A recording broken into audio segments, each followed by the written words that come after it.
Coming up on the Get Lean, Eat Clean podcast. Make sure you're measuring your protein. So many people are deficient in their protein intake just across America, across the board. And then when you're shopping, like, are you hitting the grocery store and shopping the outside aisles, right? Where the refrigeration section is, getting a lot of, the clean carbohydrates in you. But one of the main things we focus on is just counting macros, like understanding how to count macros.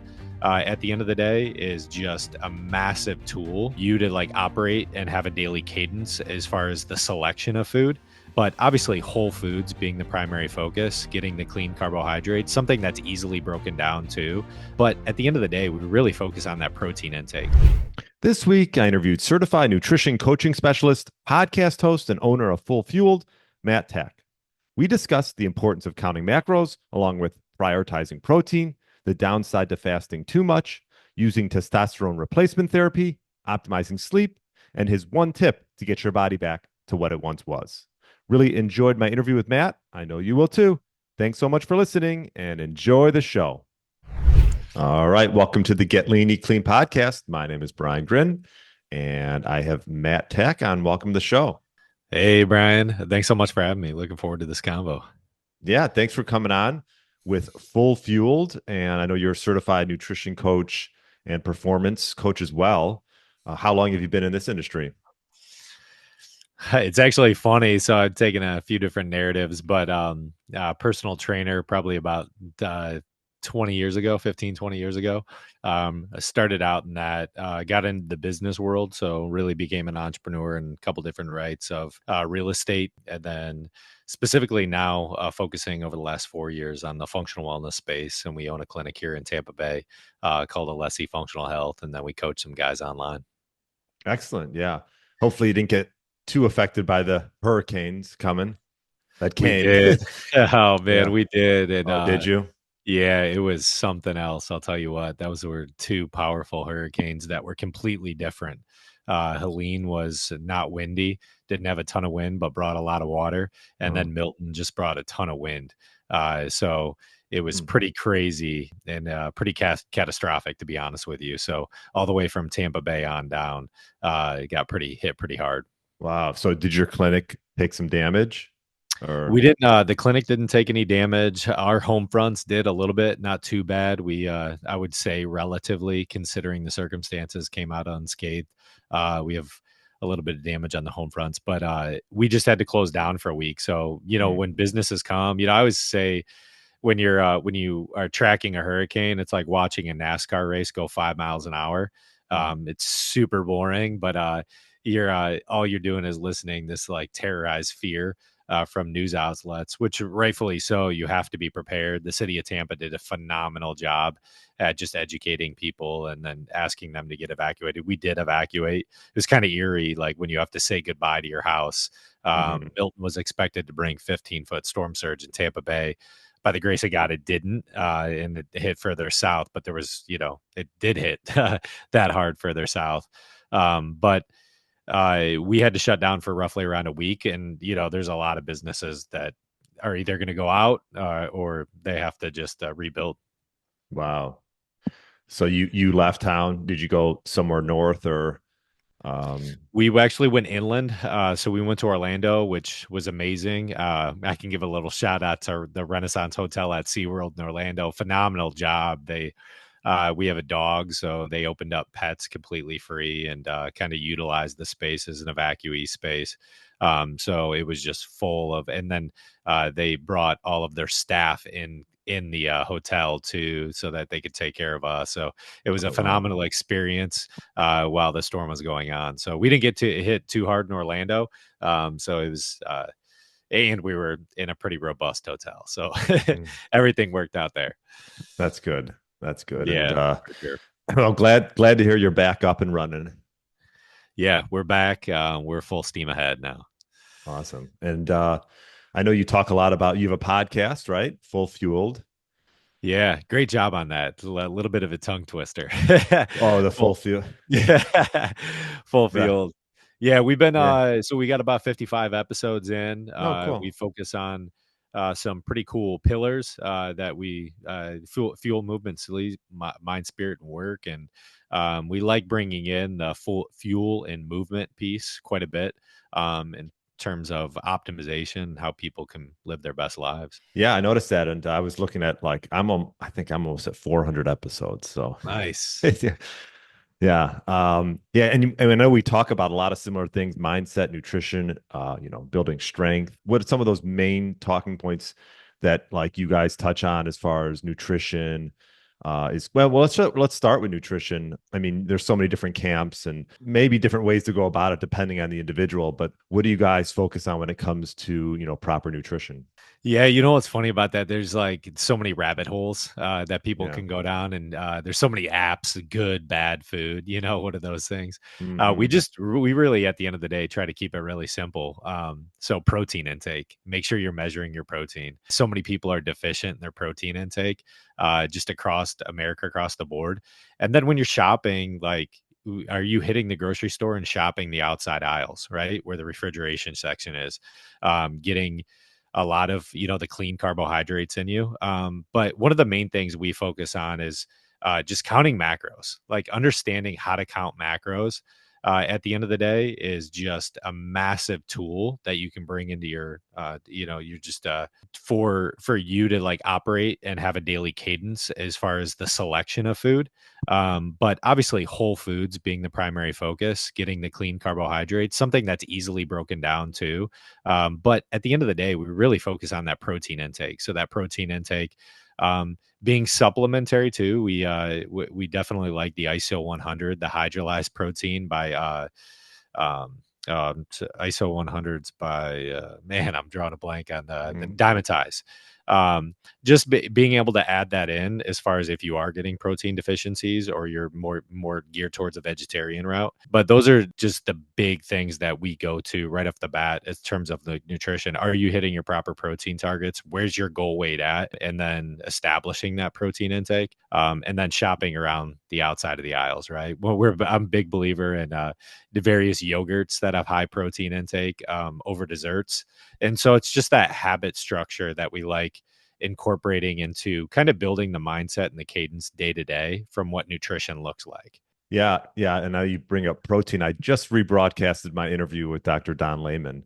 I don't know if you've had him on yours. That'd be a great one to get on. But he's sort of I guess, the godfather of protein, and he's been studying it for like over 30 years. I know he was a professor at the University of Illinois, and he talked about protein, but he also talked about like the leucine, the amino acids that you're getting from that, the importance of just muscle protein synthesis, and also having protein as the staple of every meal. You're creating satiety, and then you're just sort of setting yourself up to for growth. Because I think as we get older, I'm sure a lot of your audience is maybe not, but a lot of my audience is 40 plus. It's like, you hear a lot about fasting. I used to be in that fairly big camp of fasting, but I've gotten a little bit away from that because, you know, first of all, building muscle as you get older it's more difficult. And if we're in sort of like this catabolic state, if we're doing a lot of fasting, it's going to be very tough to do that. So I think I like that you lead with sort of hitting your macros and making sure that you're getting enough protein, because it's that much more difficult as we age to create growth.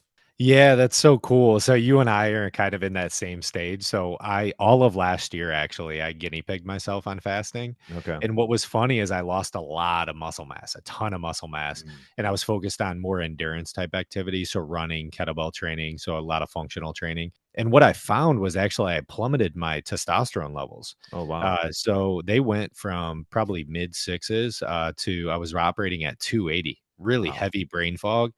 And so what I do now is just a little bit different approach. I same thing. I love the idea of fasting, but there has to be within the operation of not losing extensive muscle mass. So what I do is I detox. So I try to do it once a quarter. I'll do a 7-day detox, which is definitely I'm in a major caloric deficit. And then it's utilized through protein, and then I have detox supplementation. I actually use the Equilife detox. It's rather Okay. inexpensive, and you can get them in 7-day stints. And so that's just something I do from, kind of push myself, but allow my body and my liver to detox and cleanse. And it's been huge for me, but then I don't have to worry about fasting that 24 hours weekly and then the intermittent fasting throughout the day. I'm eating actually quite a bit now, because I've actually over this past year, I started in January. I've actually packed on about 25 pounds of muscle, which is crazy. Wow. And it's a lot of eating because I'm very active as well. Mm. And a little bit has to do with TRT.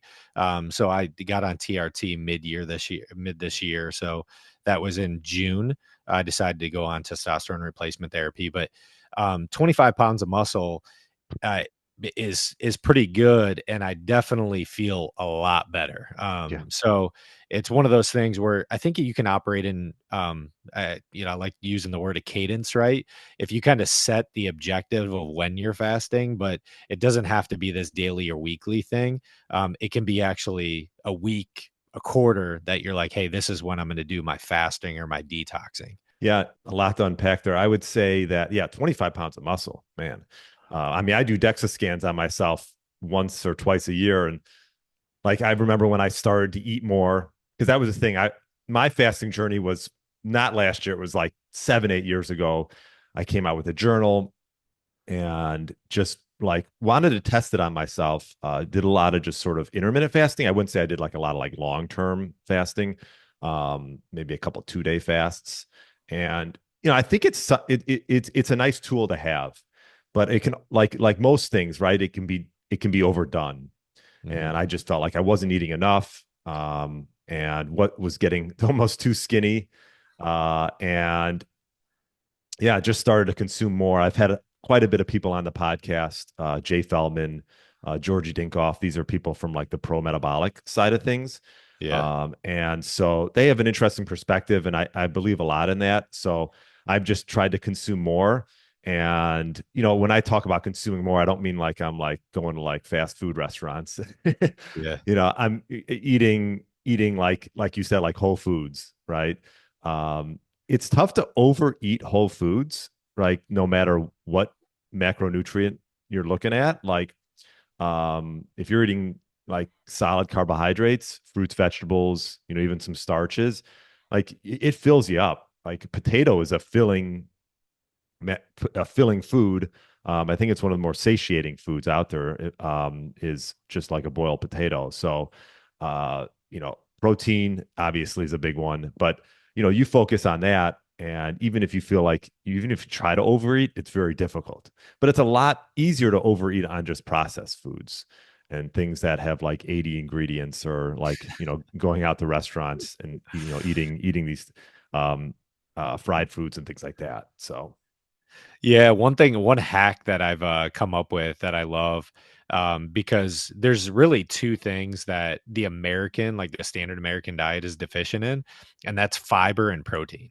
And so one thing that I've done, I'm like, well, how can I get my fiber intake through carbohydrate sources?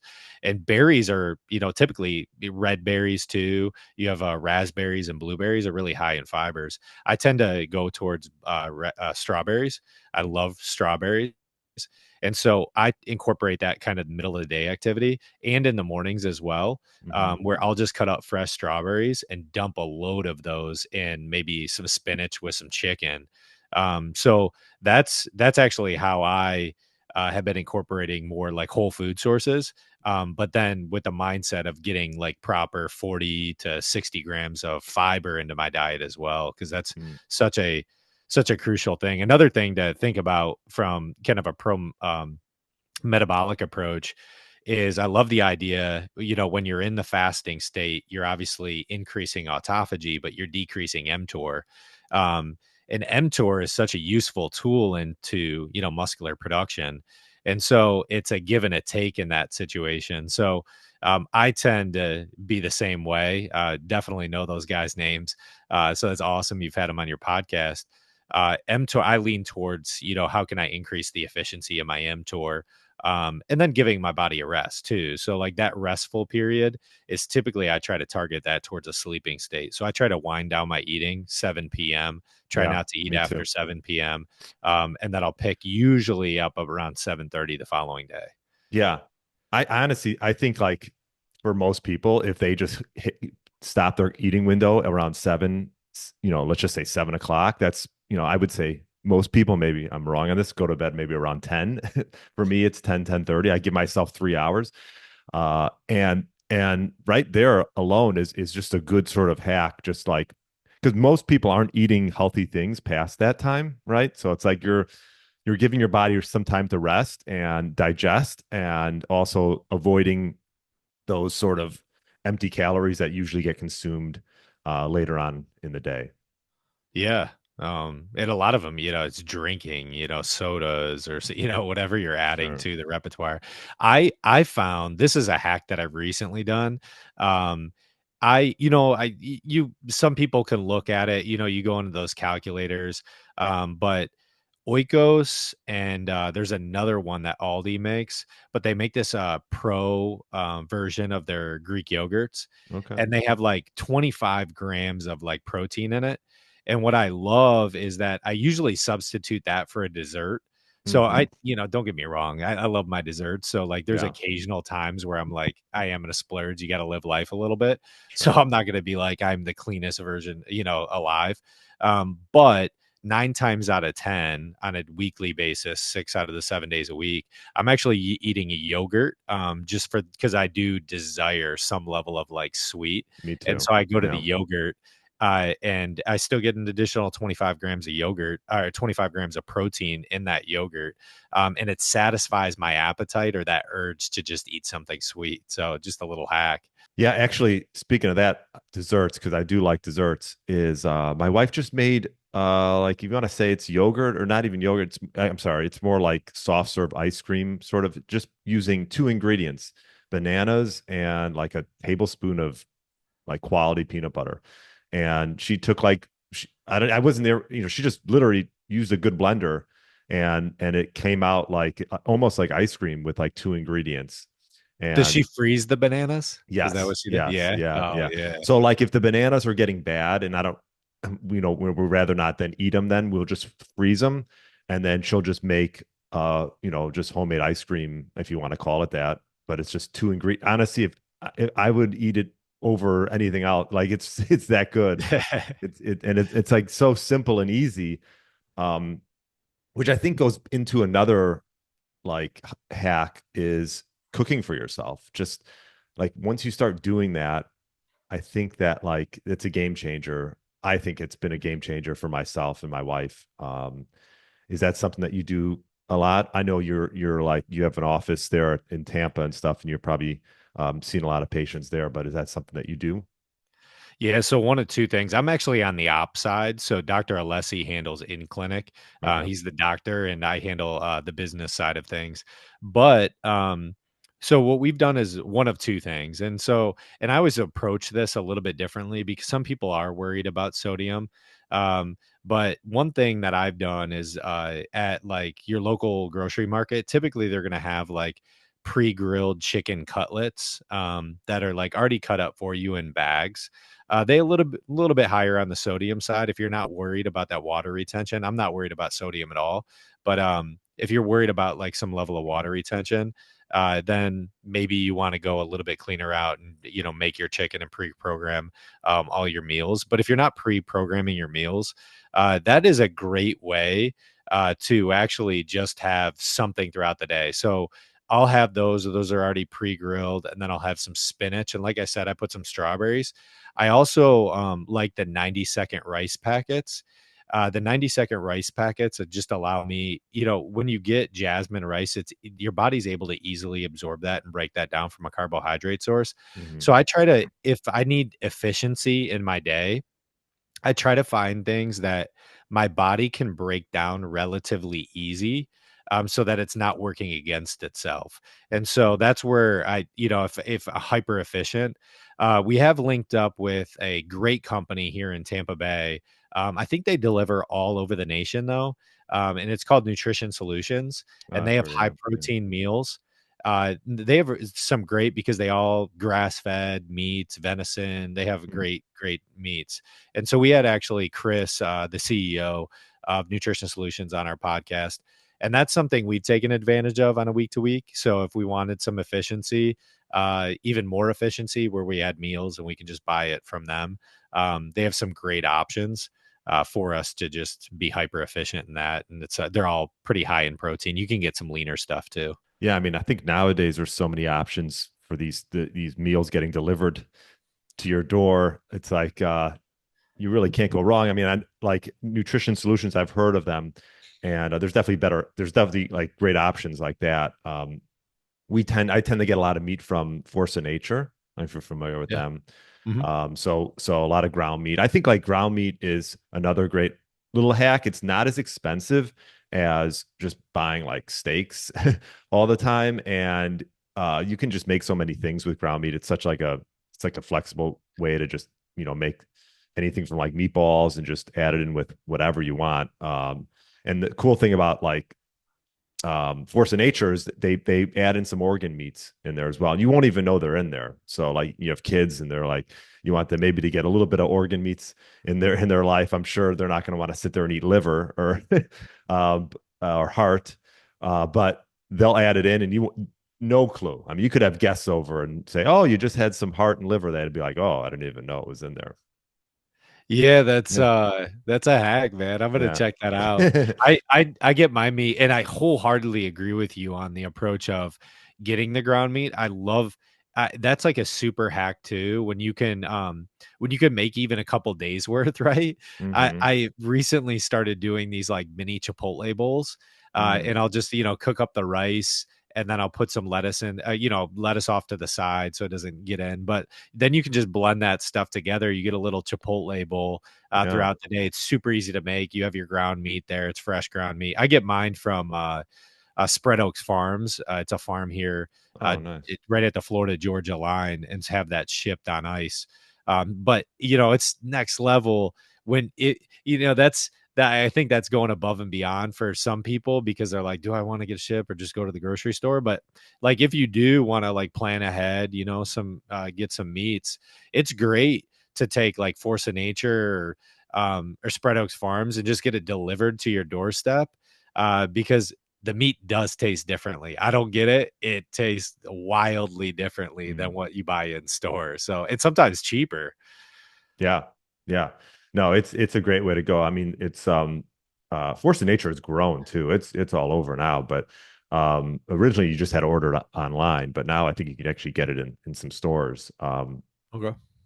Maybe talk a little bit about, I know you mentioned you getting on TRT. When did you start that? So I started that, backstory a little bit. I wanted to do it. I wanted to so I told you I had like kind of pretty much plummeted my testosterone levels. I think it was, to be honest with you, I guinea pig myself. Dr. Alessi and I guinea pig ourselves on a lot of things, right? Hmm. And so one thing I did last year was I did a lot of fasting and I did a cold plunge every day. So I would Oh, get up in the wow. morning and I would get it for a 3-minute cold plunge. I would go directly into my plunge. Um, I don't know if that was the healthiest thing, to Yeah, be honest with you. I've probably kind of not. like I've changed my tune on what the cold water approach. I actually tend to go towards like more heat therapy and infrared saunas now because I did, like even last night worked hard. I did about 2.5 hours of basketball and then soaked in a tub. Felt way better than I would have like coming out of a cold plunge tub. Mm, So but before that, I wanted to use just supplementation to increase my testosterone naturally, and that was through zinc, magnesium, and ashwagandha, and omegas were the three supplements that I would take on a daily basis to increase those, and it did. I got a couple points higher, so I went from like about 280 to 460. well, Um, pretty good. but as always, and what we preach is like, what's the optimal zone of testosterone, and then where's your free testosterone levels are at. And I wasn't happy being within that 460 range, and so I decided we had a PA on our staff. I decided to get prescribed testosterone replacement therapy in June. And that was really the reasoning as to why I wanted to bump it up because I wanted to stay within like the 900 to 1,000 range. I typically operate about 1,100 and then 3% of that being my free, the freeze being the most important. So my free was less than one, and I think it was about 1.5% of when I was at 400. So it still wasn't a good range. Now that I've been on TRT, I'm at roughly around 1100.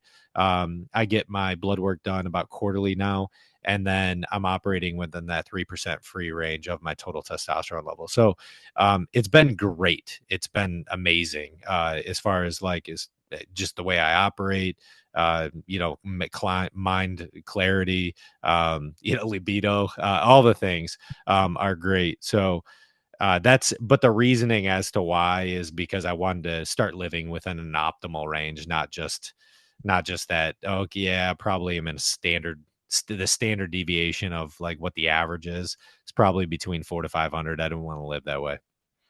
And is this something you go to and take every? Is it? How does it work? Do you go every month, every 3 months, or how does it work? So, there are a few different ways for TRT, right? So you can get pellets, and those are a direct insertion right in the lower spine area. They just make a small incision and put in pellets, and that's a direct Mm. release. So you can get those done every 6 months. I chose a little bit different a route, and the reason why, because research shows that a subcutaneous is it like a better approach in terms of like how you can operate on a day-to-day basis. So I do mine every other day, but it is direct injection. So I typically put it glutes are right behind my tricep. There's a fatty region right above your tricep Mm. that you can put it in. I stray away from the navel area. For some reason, I was getting a little like fatty tissue underneath the epidermis from it, and I think it was just a reaction that I was having, and it Hmm. happened a couple of times. So it didn't happen in the other regions if you do the glute or behind the tris or just above the tris. So that's what I do. I do every other day, and I do 200 mLs is what I'm on. Typically, people range from 120 to 160. But I went the 200. That was what was prescribed to me, and that's given me a really good ebb and flow day to day. And one thing I have changed a little bit. So I was doing it in the morning, but there was a little bit more research. So there's different research that comes out, and then you gotta honestly just pick. What do you think's best? So sub Q has 40% higher retention as of recent. A lot of people go intramuscular, but subcutaneous has higher testosterone retention. So I decided to go sub Q. And then the other thing is that it has basically a 24-hour rise. And so I decided that I would start taking it at night. So now I was taking it in the morning. Now I do it about 8 p.m. at night. And then it'll peak out the following day, 24 hours, and then I'll do it every other day. So um, Do you that's do you think those this are is the something you'll? Sorry, do you think this is something yeah, you'll no, be you're good. on? You'll be on for like the rest of your life, or do you foresee it just for like you know? The rest of my life for sure. Now there will be, as is everything. Peter Attia talks a lot about this in his book Outlive, and he's kind of like on this roadmap of there probably needs to be a period that you need to kind of lay low on some things, right? And that includes supplementation, right? Your body kind of recognizes it and doesn't start utilizing it to its fullest capacity. Mhm. So maybe you take some things for 6 weeks, drop off for two, and then you provided a different cadence. But it will be something I'll be on the rest of my life. I don't know when I'll probably drop off, whether it be for like a month or two and then get back on it. But as of right now, I haven't kind of made that decision quite yet. I'll probably vary that off of my blood work on kind of the timing of all that. But it is for the rest of your life. So that is one of the things, right? It lowers sperm count. So if you're trying to have kids, I wouldn't recommend getting on TRT if you're, in the middle of uh, trying to create some offspring. Mhm. So that's one of the things. For me, we're done having kids. I got 3 girls, so there's the it doesn't really take effect in that capacity for me. So as long as you're getting blood work and you're still operating and you feel good, I would say it's for the rest of my life commitment. Okay. Yeah, it's interesting. You mentioned the cold plunges. Um, I actually have a plunge in my that I got for my house. And I definitely use it. I try to use it in the like a correct, not overuse it, I guess. Like you said, like it is a stressor, it is a stressor. And so I definitely I try not to like overuse it. I'll just use it when I'm feeling like in that mindset or want just to mix it up a little bit. But I do agree with you. I think like sauna and hot therapy is a great way to go, and probably something that you could do more on a regular basis. I know there's people who probably do plunge fairly often. Um, so is that something that you sort of switched up? It definitely is something I switched up. It was like same thing with you. Uh you want it's a great stress. Like I'm gonna do something intentionally like really difficult. That's mainly the benefits from being an anti-inflammatory every day. Go stepping into fight or flight. Like I don't know. Like maybe there's some people that see the benefits of that. For me, I just tend to stray towards if you infrared sauna, hands down, 25-30 minutes of that on a weekly Right. basis, 2 to 3 times a week, I think is would create more benefits. I mean that the infrared penetrates 4 inches underneath the epidermis. So the cardiovascular pull and flow, the blood flow that you're getting from that is going to be way more intense than basically shutting your body down for a couple minutes, and then when you get out, you just feel lively. Like it's cool, but I just don't think the benefits outweigh something that of like a an infrared sauna. Yeah, I mean, what I noticed with the plunge, it's like if I do it, I do it on an off day. I don't do it around any resistance training, because you're causing inflammation when you lift. You're causing muscle tear, and like to go into a cold after that is not smart because you the you sort of want that inflammation when you're lifting, and so I know people have talked about you want to keep it like at least 4 hours away from any lift. You could do it. You could do it pre, but the thing about it is like it can take a lot out of you. Like it's I'm sure like yeah, you get that initial sort of adrenaline burst, which and mindset wise, it sort of gets you in a great mindset. But like it can after a little while, you can sometimes feel a little bit tired after that, because you're sort of in that fight or flight mode. Yeah, for sure. You know what's funny about that? So I did all of mine pre-workout actually. So Oh, that's did how you? actually I Okay. did mine. Yeah, it is pretty intense pre-workout. It really is. Yeah. But the real reason why, and you touched on this a little bit, is you don't want to do it like right after a workout because especially if you do it, if the goal of your workout was hypertrophy, you basically shut that off. Like it shuts off your hypertrophy. So Right. I'm like, I would rather get the max gains that I possibly can than rather like shut off all that circular flow to like basically the muscles that I just basically worked out, and I work out extensively through hypertrophy. Though all my training sessions are circled around getting the max hypertrophy. Right. So for me, that was hands down like some of the reasoning behind that was like I don't really want to do that. Actually, I wanted like I want to efficiently repair, but I don't want to. I don't want to shorten that. So that was one Right. of the great point because that was one of the main reasons why I kind of I kind of stray away from a little bit more of the cold plunge. But I still do it pre workout. So I always do it pre workout when we do. We actually have it at the clinic now. So I did have one at my house as well, Mm, but we moved them over to the clinic. So when I have meetups at the clinic, I'll have all the guys jump in the cold plunge and then we'll go work out.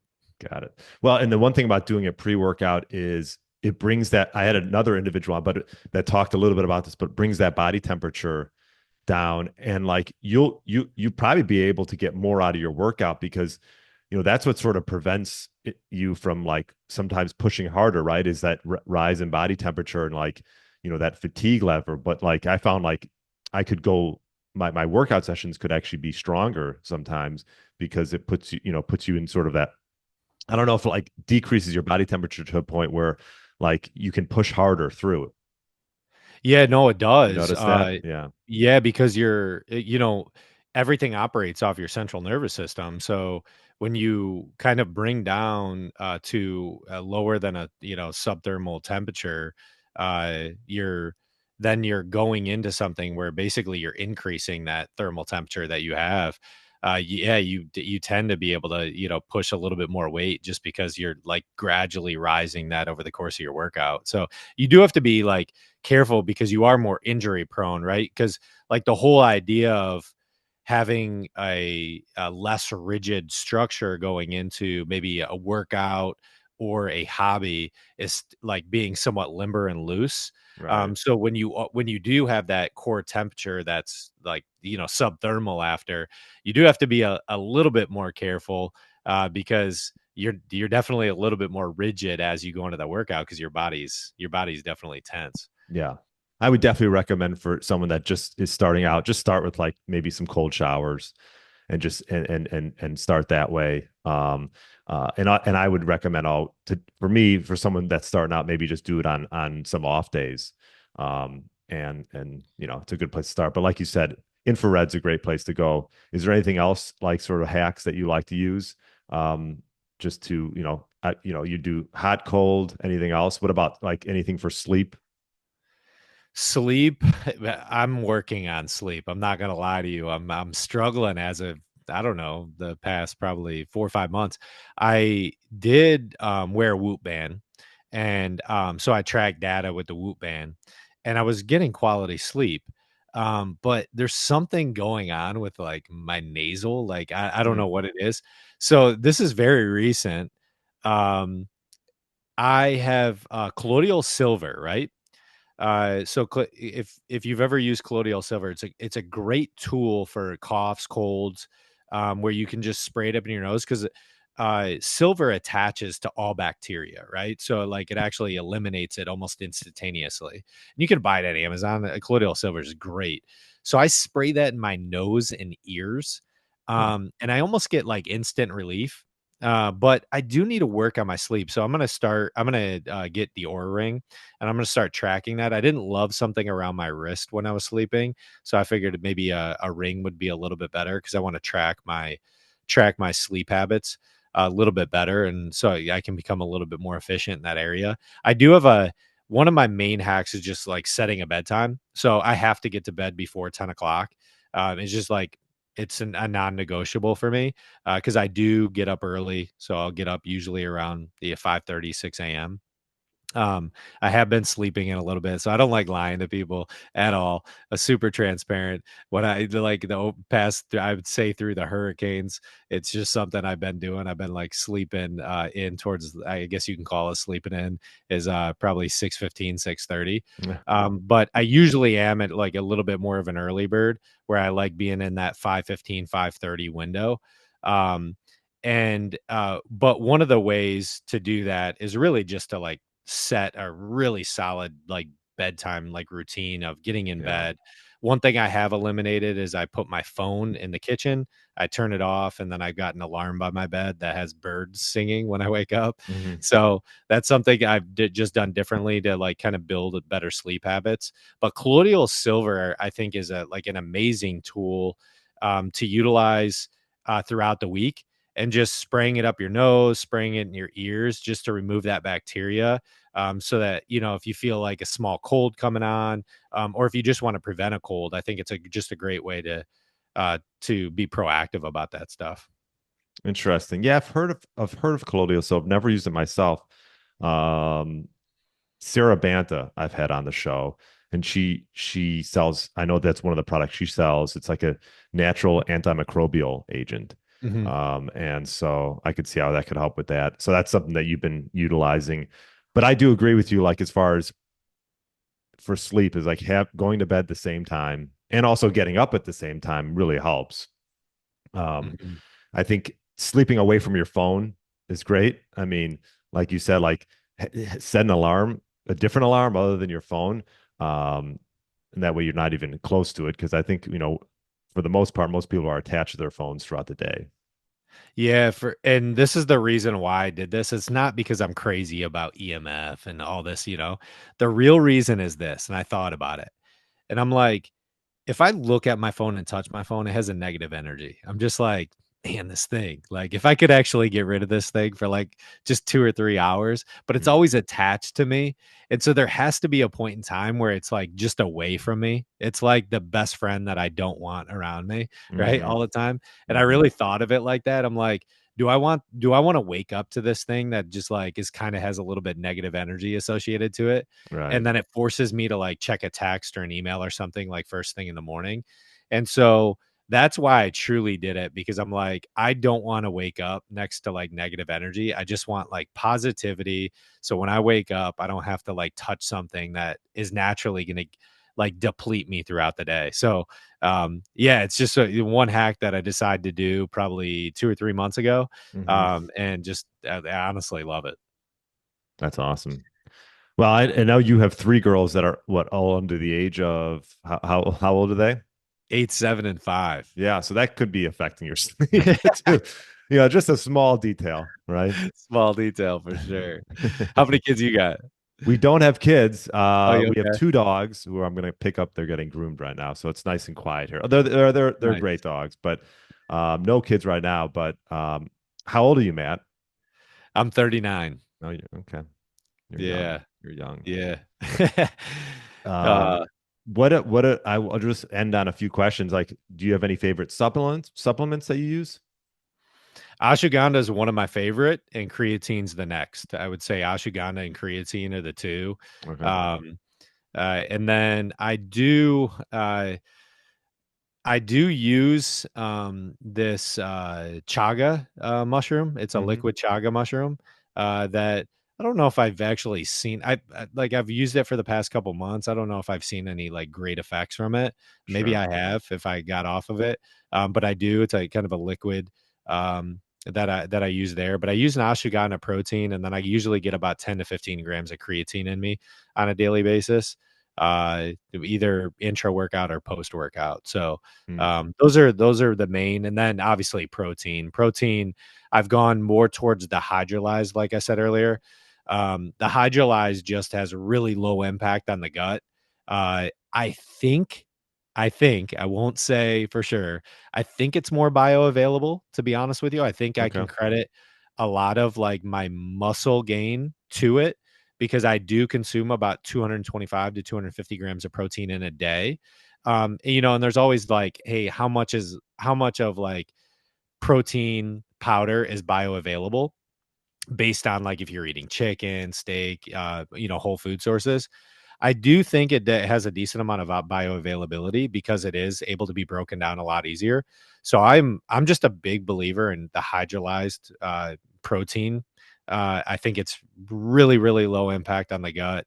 I think I've had without getting too granular, like solid stool. You know what I Hmm. mean? Hmm. So that's a good thing to measure as far as like how healthy you are. Mm. And I think that a lot of that comes through the fiber intake as well. But the hydrolyzed protein, I've recommended this to so many people just because I really think has kind of advanced from where I was last year. Getting into I was at so just to give you kind of like case in point, more of a runner last year. This year I've kind of picked up more strength training, but I went down to about 173 pounds. And today I'm sitting at roughly around 206. Mm. So that's where, and that 173 was like kind of mid last year where I was at my leanest. But that's where kind of things have like grown. And I would say just being hyper efficient with my protein has drastically helped that. Yeah. What was the brand you liked for the protein, the hydrolyzed? It's called, I get it on Amazon. It's called Dymatize ISO Dimetize? 100. Okay. Yep. ISO 100. And I would recommend getting like more of a plain vanilla chocolate, or I get the peanut butter. And the reason why is because they do, anytime you go into like the real creative stuff, it seems like they're adding colorings that you're Mm. probably not going to Yeah. want. Don't And want that. so if you can keep it relatively clean, that's the way I approach it. So I try to keep it somewhat vanilla across the board when I'm taking my supplements. That makes sense. Yeah. This question I ask to most guests on the show is what one tip would you give someone who's maybe looking to get their body back to what it once was, 10, 15 years ago? What one tip would you give that individual if they're just starting out? Yeah, if they're just starting out, I always go what gets tracked gets measured. And so typically people want to just dive right into the gym and say I'm going to work out, but then they don't really have a plan for that, right? Yeah. And so I always start, like, the biggest thing is your nutrition first, and so whether it's through yourself or somebody like us, it's how can you understand how to track macros, of like making decision making while you're eating. So like what is my BMR, right? Your basal metabolic rate of like how much should I be eating on a daily basis, to just like for maintenance activity, and just getting those daily wins. Like, and so when you're in the morning, maybe you're tracking the next day, but taking a reflection period of like 5 minutes of like, did I win yesterday or did I lose? Right. And if I lost yesterday, why was it? And how can I win today? Mm. And a lot of that just comes down to like tracking. Did I overeat? What did I do? And so really setting the baseline and getting a true understanding of like where you're going. But it really comes down to like nutrition. How am I eating? How am I effectively tracking my macros? And do I know how much I actually can eat to hit a maintenance? Because everyone has that goal weight too, right? You ask anyone, what's your goal weight? Well, I want to be, my high school weight. I was 185 pounds, and I was lean and I was jacked. I felt really good, right? Well, then, like, that's how much protein you need to get in a daily basis: 185 grams of protein, right? Mm. And so it really comes down to that. So when you can start tracking those can be wins, right? And so I would say start tracking things, like really understand, take the time of like what you're digesting and putting into your body, because it goes a long way. And as that compounds and you win a couple days a week, and then it becomes 3 days a week and 4 days a week and then 7 days a week, hey, things change. Things can drastically change in 90 days. Yeah. Yeah, that's great. No, I love that. And like small wins, I'm all about that, right? You gotta build momentum, right? And just creating, even if it's like saying to yourself, like you said, well, maybe I'm going to start tracking what I'm eating, or maybe it's just like I'm going to go for a daily walk. Like it's simple little daily wins, and they sort of set you on your way to success, whatever that looks like for you. Whatever that health goal is or anything. So, well, this is great, Matt. Where's the best place for people to find you? Yeah, we have our full field podcast. We're in every syndication source. The three main, I would say, is YouTube, Spotify, and iTunes.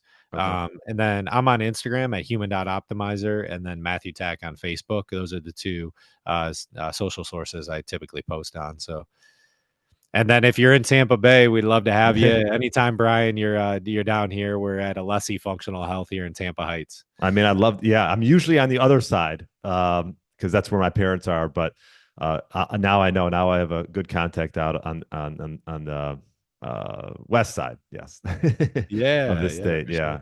sure. Well, this was great, Matt. I appreciate you coming on, sharing all this knowledge, and I'll definitely put links in the show notes for people to check you out and learn more about your podcast and everything you guys are doing there in Tampa. So. Oh, please do. Thanks so much, Brian. Really appreciate it. Great conversation. Thanks for listening to the Get Lean, Eat Clean podcast. I understand there are millions of other podcasts out there, and you've chosen to listen to mine, and I appreciate that. Check out the show notes at briangryn.com for everything that was mentioned in this episode. Feel free to subscribe to the podcast and share it with a friend or family member that's looking to get their body back to what it once was. Thanks again, and have a great day.